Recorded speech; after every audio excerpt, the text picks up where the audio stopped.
This episode is sponsored by Smart Travel, a new podcast from NerdWallet. You know that one friend who always finds the best travel deals, picks the right cards, and somehow ends up in first class for the price of coach? How do they do that? Well, Smart Travel is like that friend, but in podcast form.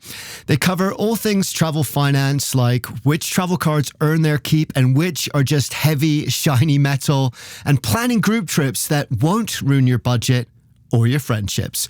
So travel smarter and spend less. That's the key with help from NerdWallet. Follow Smart Travel wherever you get your podcasts.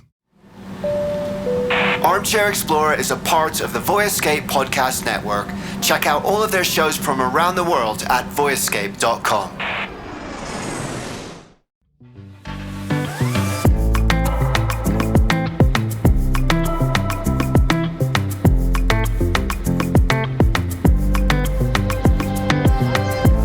Hey guys, welcome to Armchair Explorer. My name's Aaron Miller. I'm a travel writer and your host, and today we're going to go on another African safari to another country I've always wanted to visit. I've got a few of those on the list, it seems. Last month we went to Botswana, and if you missed that episode, scroll back after this one and check it out. A really amazing story about, among other things, an elephant called Salvador, a very hungry lion that is actually hunting our guest, and a leopard with a penchant for smelly undies. For real. But today we're hopping over the border west into Namibia. Now, there are many countries in Africa that you should see in your life if you can. Many beautiful, stunning places, but none of them are like Namibia. It is truly unique, and as we're about to find out, truly an adventure not to be missed. Are you ready? Let's go.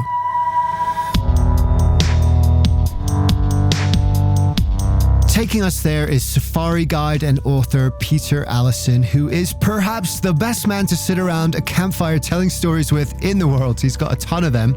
He's been guiding in Namibia and elsewhere in Africa for about 30 years now, so he knows a thing or two. And what we're going to do today is follow his ultimate Namibian safari, where he would take us if he said, "Listen, mate, I got 10 days, money's no object, and I want the experience of a lifetime. This is it. This is what today's episode is." And what's cool is it's an adventure that you can do too. A lot of our episodes are big things, month-long expeditions, dangerous, extreme stuff. They're fantastic stories. I love them. But not all of us can take 6 months off or kayak the entire length of the Amazon River or whatever crazy thing that might be. The cool thing is you can do this exact itinerary. Peter is one of the founders of a company called Natural Selection Safaris, and what I love about them is their focus on conservation. They have different camps and lodges in Botswana, South Africa, Namibia, of course. We're going to hear about a few of those today. But basically, all those lodges are really just vehicles to fund a number of wildlife conservation and community projects they're involved with. And that's important because, especially in Africa, almost more than anywhere else, by visiting the right kind of places like this, your tourism dollars are helping to protect one of the most beautiful and vital ecosystems on the planet. To find out more, go to our partners for this episode, africaendeavors.com. And that, by the way, is spelled the British way, the proper way, africaendeavors.com with a U after the O /armchair. That's our URL with them. And if you go there, you're going to get $500 off your trip. $500, which is a lot of money. The link is in the show notes, so go ahead, check that out. Now, even if you're just curious and dreaming about going on safari one day, because hitting that link is a great way to support the show. So thank you, Africa Endeavors, for making this one happen. Speeding on now through all the usual shout outs. At Armchair Explorer Podcast on Instagram, we're going to be putting up some cool photos and videos from this trip. But most importantly, if you like this episode, hit the subscribe button so we can drop a few more on your feed, and tell a friend who's staring out the window, clawing at the walls, and needs an escape. It would mean a lot to me if you do. But for now, let's get on with the show. When I spoke with Peter, he told me Namibia would frustrate the most articulate literary person in the world. Shakespeare would struggle, he says, because there are no words to describe the way it makes you feel. But turns out he's got a few that might just do. I am not a philosophical or spiritual person, but in Namibia there's just a sense that there's something extraordinary and truly awesome. You actually feel that sense of awe. The best way I can put it is that we're often given numbers to say how big the world is. Namibia is the only place I've felt it. And I suppose it's to counter some of the negative perceptions. People go, it's just a desert. Why would I want to travel across that for days, let alone a week or more? Namibia will make you understand how diverse deserts can be, ranging from the Kalahari in the east of the country across to the Namibia. And this is a country that is the only permanent water sources are right in the very north, right in the very south. In between, there's not a single flowing river. One of the landmark destinations, and one of the few destinations where you're going to see other people, is called Sossusvlei. An extinct river used to flow down to the ocean, as rivers always aim for, cut off by sand dunes. It's left these stunningly beautiful, hard-packed, gleaming white clay sections, and in them are some fossilized trees. Well, they're not actually fossilized yet, but they're on their way to it. And it's surrounded by some of the world's highest sand dunes. It's about a 50-minute flight. And as you leave the capital, you just see the landscape start to change. And the dunes begin to build up, and they are red dunes. The sand comes from the Orange River, so named because it carries sediment from the faraway mountains of the Drakensberg. The sand from that then is swept north by a really important current called the Benguela current. Cold water current, and cold brings a lot of nutrients. And then it deposits these sands on the beaches in Namibia. They get blown inwards and make these stunning ochre dunes. That's a definition of the south of the country. Sossusvlei is located in the Namib Sand Sea, a vast expanse of dune fields that cover 13,000 square miles, some of them over 1,000 feet high, the heights of the Eiffel Tower. Climb to the top at dawn or dusk when the low sun shadows the dune field in perfect symmetry, and it feels closer to the surface of Mars than anywhere else on Earth. Dark, wind-scoured trees silhouetted against the desert red like an abstract painting. Here in a private reserve on the border of the Namib-Naukluft National Park, the largest national park in Africa, is Kwesi Dunes Safari Camp. 12 thatch roof cottages with striped canvas walls gazing out to the ocean of sand beyond.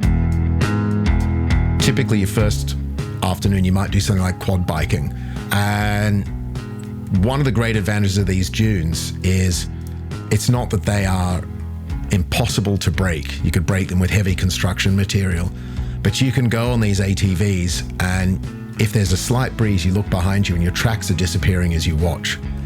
So you don't always think of an ATV as a sustainable option, but it's actually better than a heavier four-wheel drive in these sorts of environments. And when you're out there, you think, well, there's nothing here, there's nothing alive. And then you see, perhaps you startle a jackal, or there's a kind of a horse-size antelope with two magnificent long straight horns, and both the males and females have horns in the oryx. And then you might see a springbok dancing away, and you start realizing, oh, there's life out here, and you think, but how?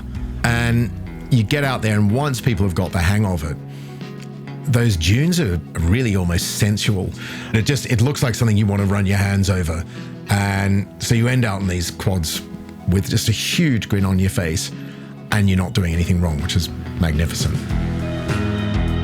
The Namibia Nature Reserve, where the camp is located, was recently named Africa's first wilderness quiet park, a designation given to areas of exceptional sonic beauty. I love that, exceptional sonic beauty. Places where you can enjoy natural quiet, away from the noise of modern life, that constant hum we barely notice.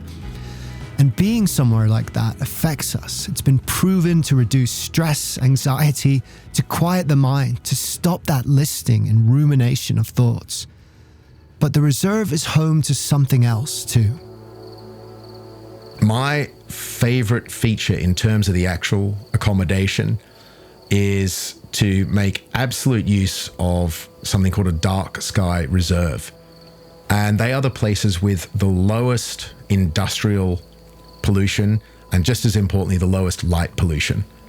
There's no factories within hundreds of kilometers of Kwesi Dunes. And so you're seeing the stars as our ancestors did. And you see the Milky Way with your naked eye. It's so obvious. So to take advantage of that, you've actually got 2 beds, and one of them is outside. You lie in that, and it can almost be too bright. You do get a lot of people bursting into tears, and for a variety of reasons. And sometimes it's from the beauty of it, which is obviously the happiest way to sob. My own personal experience is, and I still get this despite all the time I've spent in Namibia, is there's a certain comfort to how small it makes you feel. As I said, Namibia teaches you how big the world is because you actually get a sensation of it. But then you throw in all the galaxies you're looking at, the whole universe, and suddenly it's like, not only is I am a tiny speck on an enormous world, which is tiny in this enormous expanse. And as I said, this is why it provokes philosophy and spirituality, whatever these things that I might ordinarily not be prone to.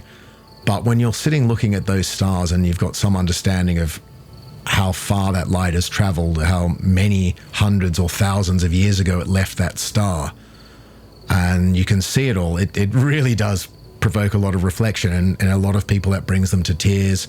So an extraordinary place from the night sky. And then you go in, venture into Sossusvlei itself, come back. There's the option of going horseback riding. A lot of people like to do a hot air balloon there. So you'd wake up at Kwesi.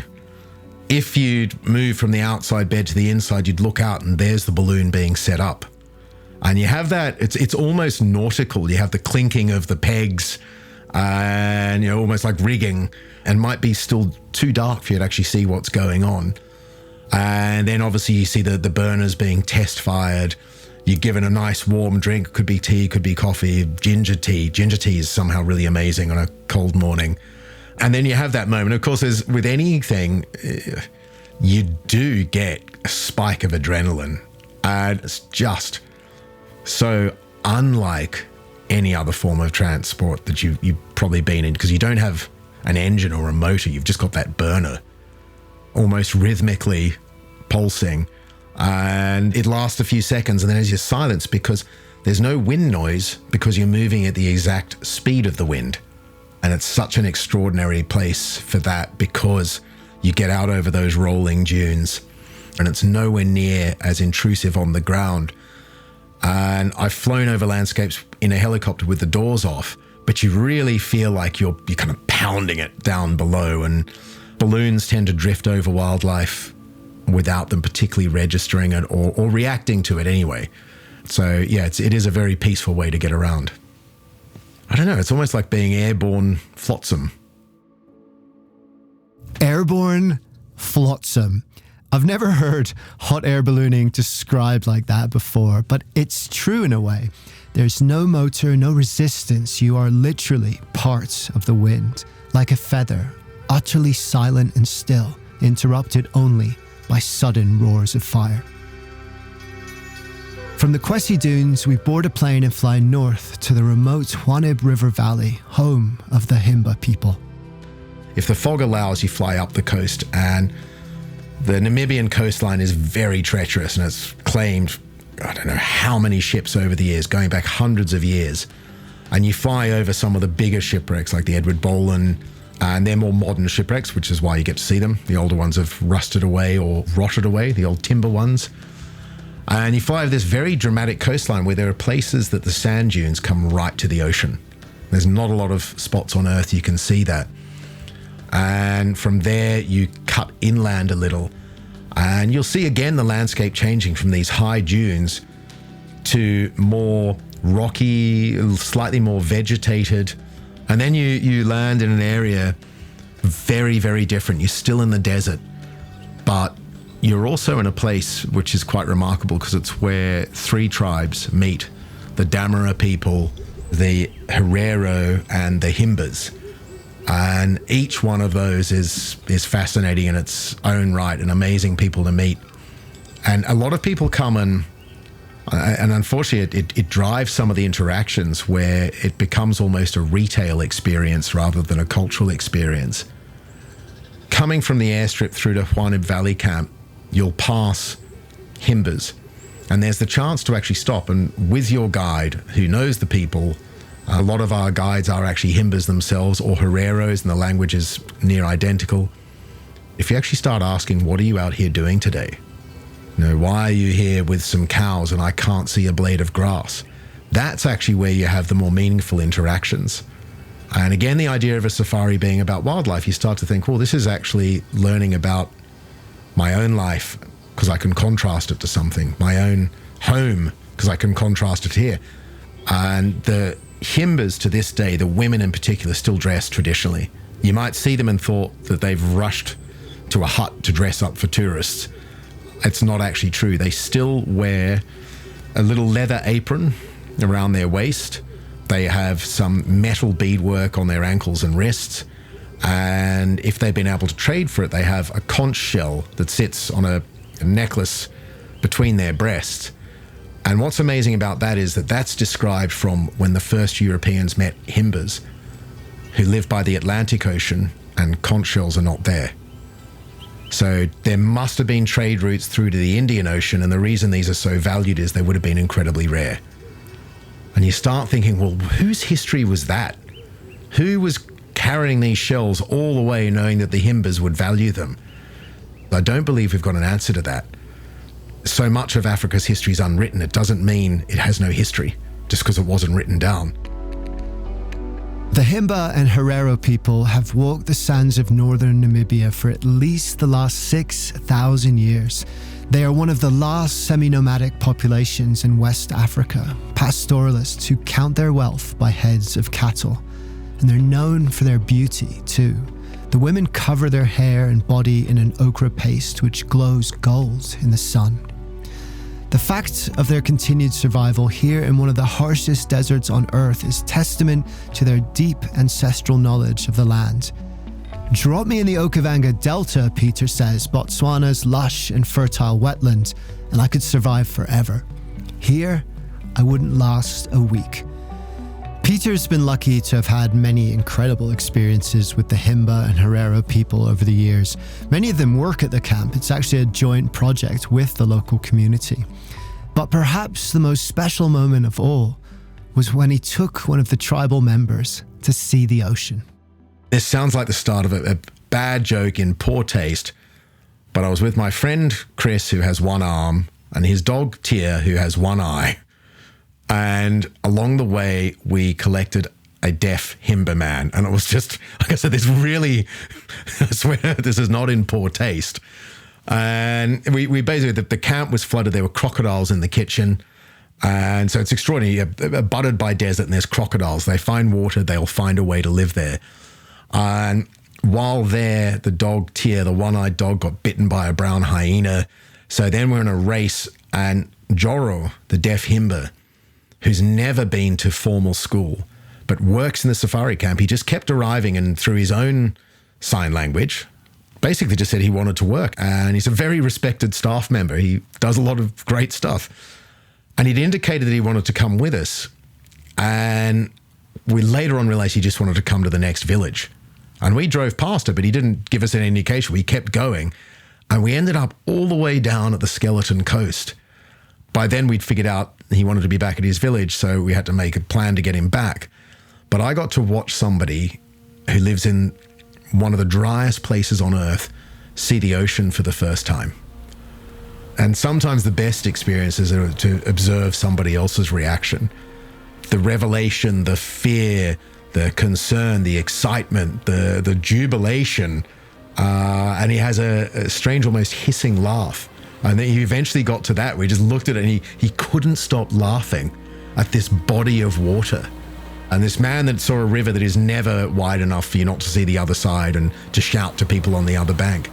And that's probably, for me, a man that I didn't have a single common language with apart from humanity. Which is, of course, the greatest language of all. Peter says all the different parts of Namibia are special. It's a little like children. You're not supposed to have favorites. But if he did, Juanib may just be it.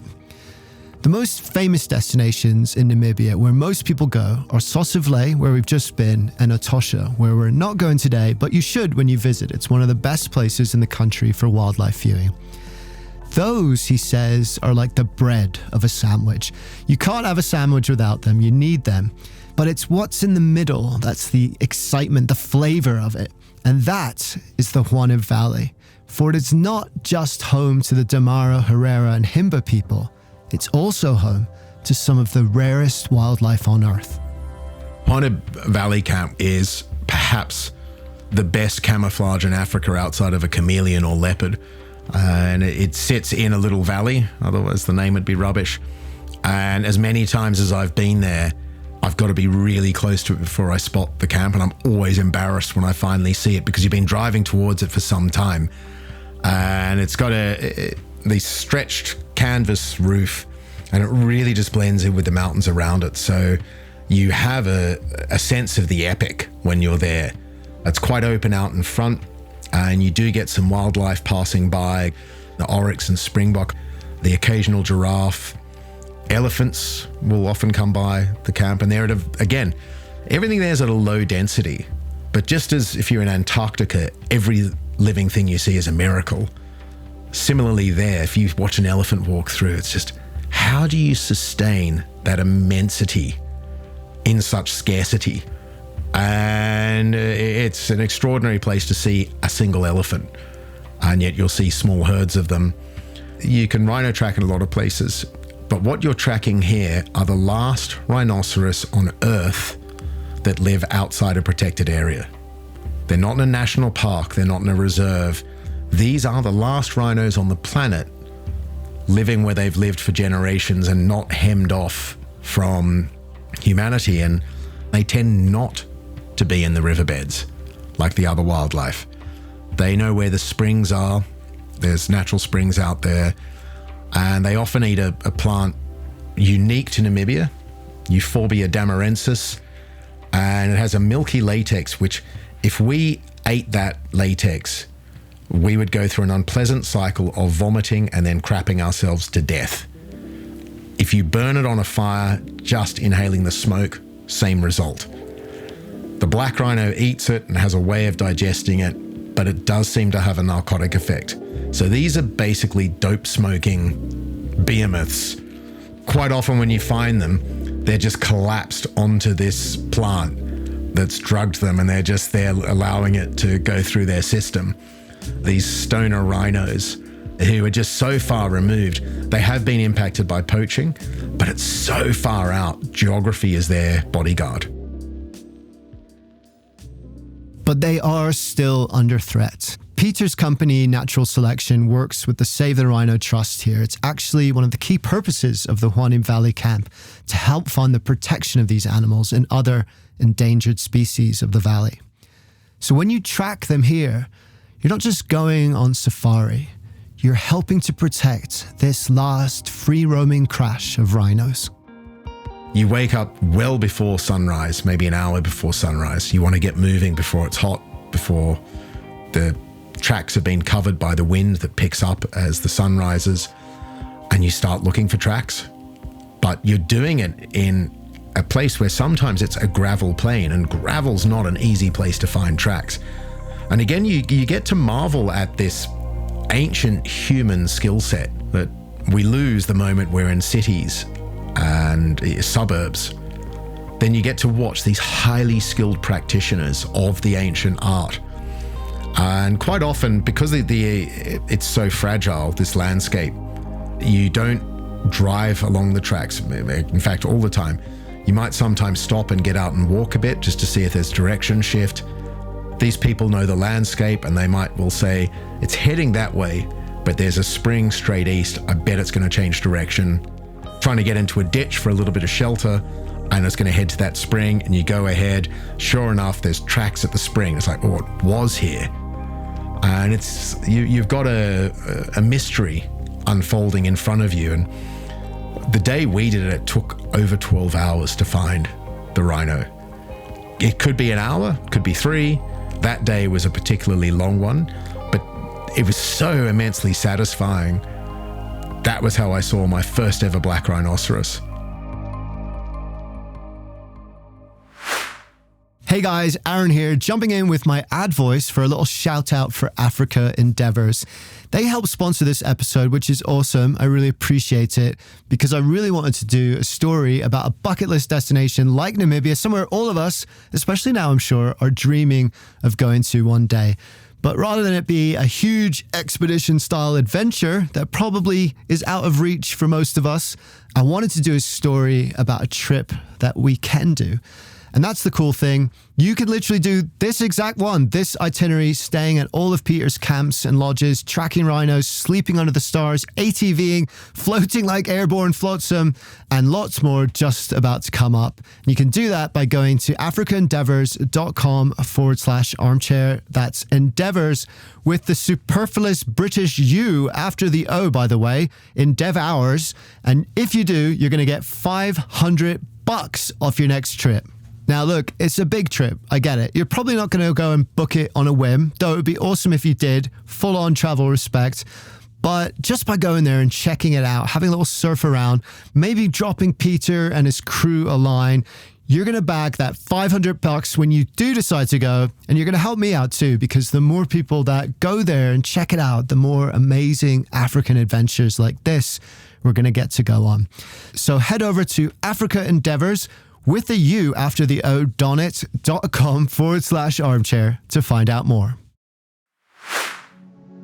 You leave that Hwanib river valley that you've been in for 2 or 3 nights, and you immediately cross into these Martianscapes, and it is true surrealism. There's one place where the gravel is pink granite, and it's like driving through an abandoned set, like Barbie meets the Flintstones. If you've gone in a certain direction, you find artwork by the Namibian Banksy, who makes these stone and wire sculptures of people in a variety of situations. One's hanging off a cliff. This one that I've seen out there is 3 people playing cards. And you just look at that and you think, okay, first of all, why do they make it? Then why do they put it here where perhaps 50 people a year see it?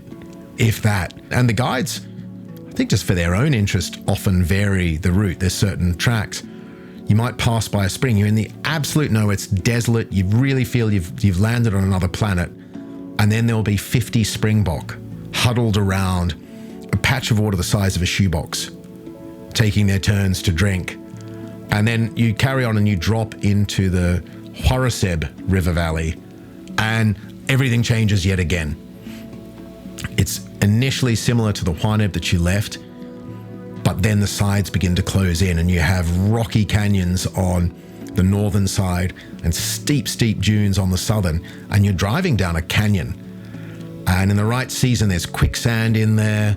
You pass something called the Clay Castles. It's as if nature set out to make the rock city of Petra. Minarets, castles, but it was all made by nature. And so you have these variety of experience, and you're traveling down a canyon in the desert, and then geese will fly over your head and you think, why are there geese here? Egyptian geese. And then again, there'll be another spring, and of course the animals that's attracted. Every now and then there'll be a bull elephant in the middle of the canyon, and you've absolutely got to make way.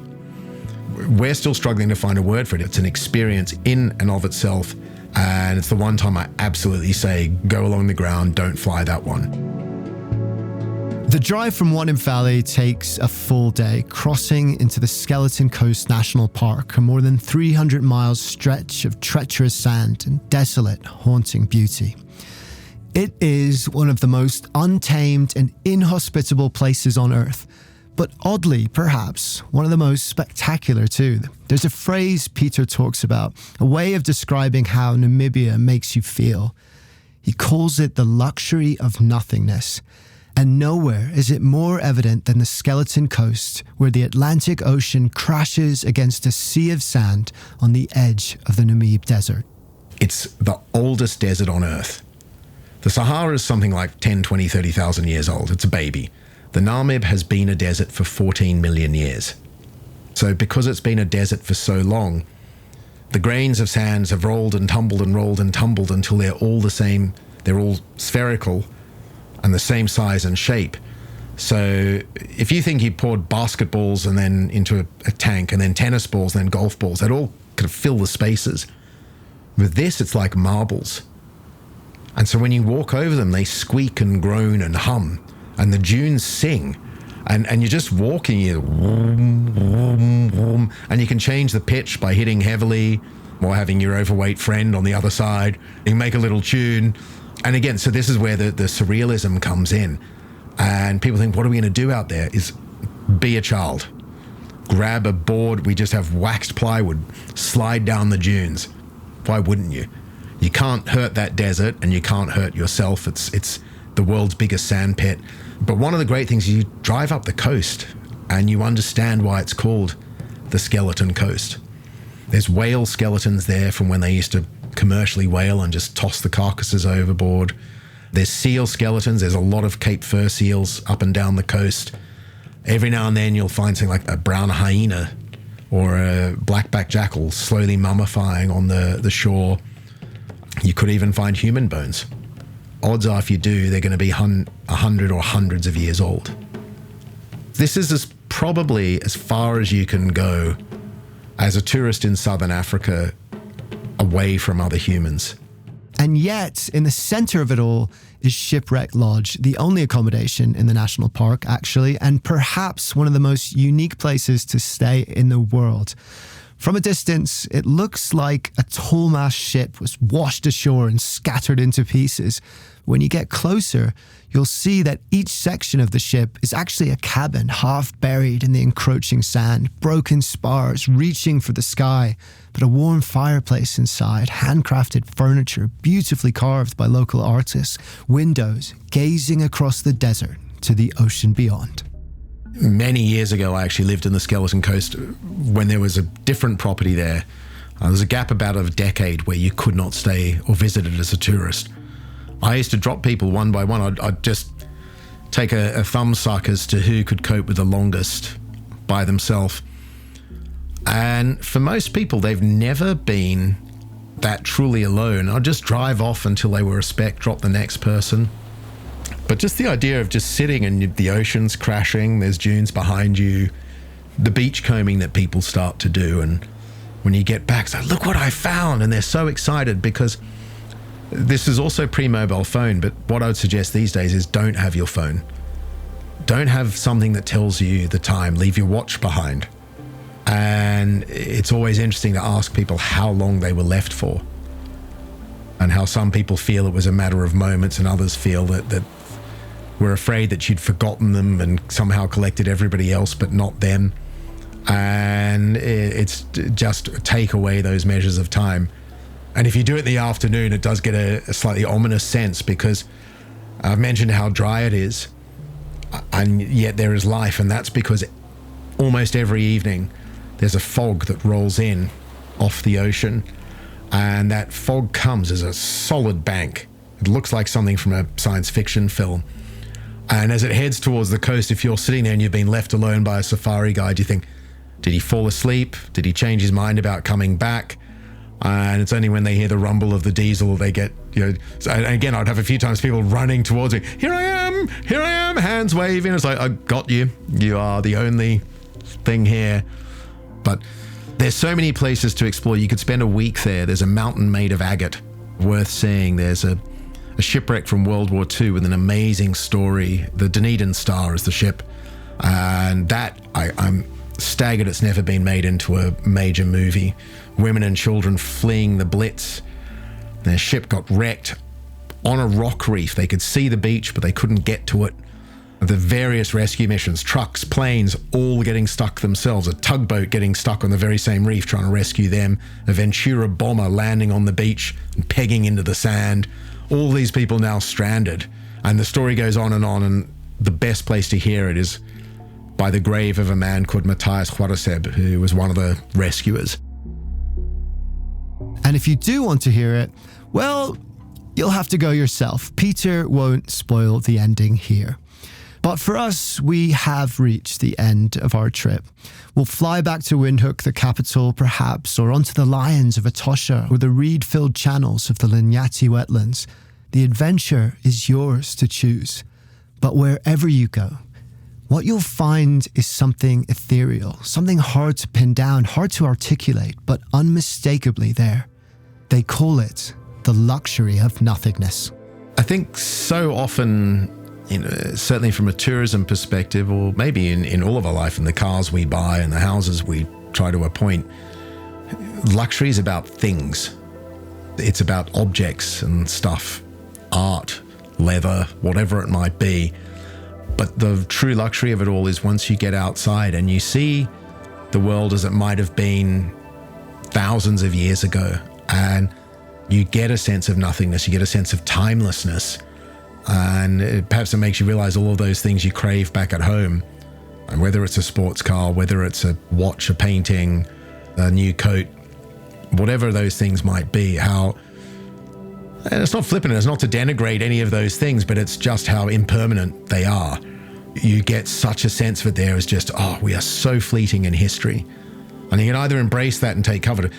For me, the reason it's comforting is when you're there and you have this idea of how tiny, tiny, tiny you are in this huge world, which is just a rock in a vast space. It's my problems are surely as insignificant and more insignificant than I am.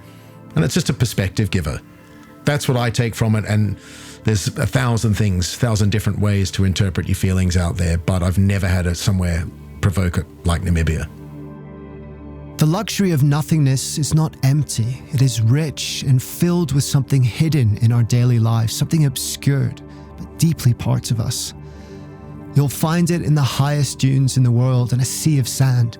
You'll find it drifting like the wind above the sunrise in dark skies and quiet parks. It will be in the ochre skin of the people who have lived here for thousands of years and the animals who survive miraculously on drops of water in one of the driest places on earth. But most of all, you'll find it in yourself. Because in the vastness of Namibia, we find a space to fill our soul.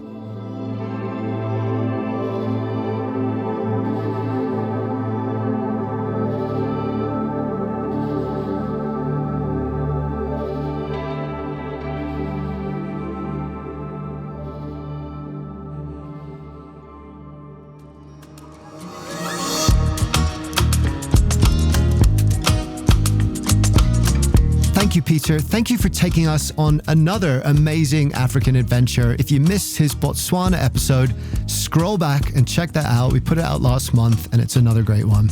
And remember, if your jaw is as low to the floor as mine was after I interviewed him, there's good news because this is a journey you can do too. Literally this exact one or any other one you can dream up by going to africaendeavors.com with a U after the O, darn it, /armchair. And remember, if you do, you're going to get $500 off the trip, which is a lot. And you're going to help the show out too, because even if you're just curious and dreaming about going on safari one day, hitting that link and visiting that website really helps us out. africaendeavors.com /armchair. Peter's also written some very funny books with loads more unbelievable stories. Hit him up on Instagram if you want to find out more about that. Peter Allison Safari is the handle. So that's it. Put Namibia on the bucket list. Keep searching for true luxury, the luxury of nothingness, of simplicity, of nature, away from the noise and lists and all those other things. But most of all, keep looking for wonder, because the more we look for wonder in the world, the more the wonder of the world becomes a part of who we are. Dare to be truly alive. Armchair Explorer is produced by Armchair Productions. Find our other shows at armchair-productions.com. Charles Tyree does the audio editing and sound design for the show. My name's Aaron Miller. I write and present the show, and I hope to see you next time.